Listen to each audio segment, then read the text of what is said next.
seilės bėga, bežiūrint, norisi paragauti.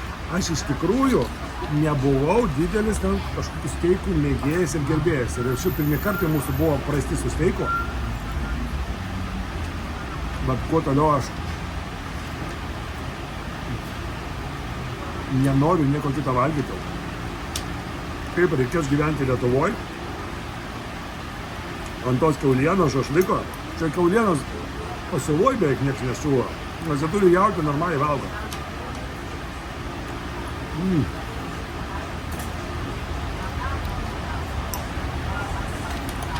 Man atrodo, Lietuvoje reikia plėsti jautienos ūkius. Kriaušytė kaip tinka prie jautienos su pelėsiu.